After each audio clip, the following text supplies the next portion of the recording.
एक ऐसी कहानी जिसे इतिहास से मिटाने की पूरी कोशिश की गई। एक ऐसे साम्राज्य की कहानी जिसे एक अकेले आदमी ने खड़ा किया था। आज हम इसी के बारे में बात करने वाले हैं। तो इस पूरी कहानी की शुरुआत होती है एक रहस्य से, एक किताब जिसका नाम था एल डोराडो। अब ये कोई आम किताब नहीं थी। सोचिए, एक ऐसी किताब जिसे भारत सरकार ने सिर्फ बैन ही नहीं किया, बल्कि हुक्म दिया कि इसकी हर एक कॉपी को जला दिया जाए, नष्ट कर दिया जाए। बाद में एक सीक्रेट इंटरव्यू में इसके लेखक ने बताया कि आखिर ऐसा क्यों हुआ। ये किताब असल में भारत के सबसे कह सकते हैं सबसे ताकतवर और खूंखार लोगों में से एक की असली कहानी थी। एक ऐसे आदमी की कहानी जो गुमनामी से उठा और सीधे सत्ता के शिखर पर जा बैठा।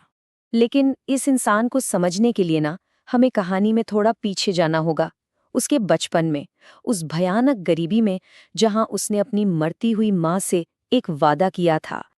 ये आखिरी शब्द थे जो उसने सुने, और बस यही शब्द उसकी पूरी जिंदगी का एक ही मकसद बन गए।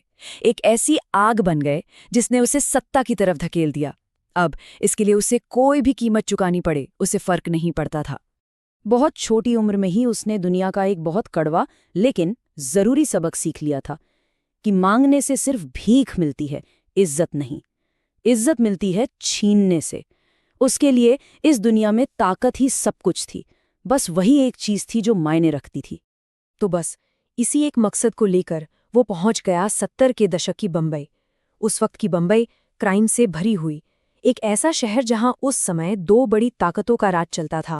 एक तरफ था शिट्टी, बंबई की गलियों का कह लीजिए बेताज बादशाह, और दूसरी तरफ था दुबई में बैठा इनायत खलील, जो समंदर के रास्ते होने वाली सोने की पूरी स्मगलिंग को कंट्रोल करता था। पर अब इस खेल में एक तीसरा खिलाड़ी भी उतरने वाला था, और ये नया खिलाड़ी खुद को रॉकी कहता था। वो कोई आम गुंडा नहीं था। वो सड़कों की आग में तपकर लोहा बना था, और देखते ही देखते उसने अपना ऐसा दबदबा बनाया, ऐसी क्रूरता दिखाई जो किसी ने सोची भी नहीं थी। रॉकी का नाम इतनी तेजी से फैला कि शेट्टी के दुश्मनों ने उसके सामने एक बहुत बड़ा सौदा रख दिया। उन्होंने कहा, सिर्फ एक आदमी को खत्म कर दो और पूरी की पूरी बंबई तुम्हारी होगी। और ये निशाना कौन था? ये था गरुड़ा, जो एक बहुत ही रहस्यमयी और जिसे कोई भेद न सके ऐसे किले कोलार गोल्ड फील्ड्स यानी केजीएफ का अकेला वारिस था। अब ये गरुड़ा कोई छोटा मोटा टारगेट नहीं था, बिल्कुल नहीं। वो एक बहुत ही वहमी और बेरहम तानाशाह था। वो नाराची नाम के एक किले के अंदर से अपनी एक प्राइवेट आर्मी के दम पर पूरे केजीएफ पर हुकूमत करता था, एकदम लोहे की मुट्ठी से। उस पर खुलेआम हमला करना इम्पॉसिबल था। तो रॉकी ने एक नया प्लान बनाया, एक ऐसा प्लान जो पहले से कहीं कहीं ज्यादा खतरनाक था। प्लान ये था कि वो खुद को पकड़वाएगा और केजीएफ के हजारों गुलामों में से एक बनकर उस किले के अंदर जाएगा। और जैसे ही रॉकी ने केजीएफ के अंदर कदम रखा, उसने जो देखा वो सच में धरती पर नरक था। एक ऐसी जगह जहां हजारों लोग ऐसे हालात में काम करते थे और मर रहे थे जिसकी हम कल्पना भी नहीं कर सकते। वहां जो गुलाम मजदूर थे ना, उनके लिए उम्मीद जैसा शब्द था ही नहीं। वो बस बेरहम गार्ड्स की 24 घंटे की निगरानी में जीते थे, और वहां से भागने का मतलब सिर्फ और सिर्फ मौत थी।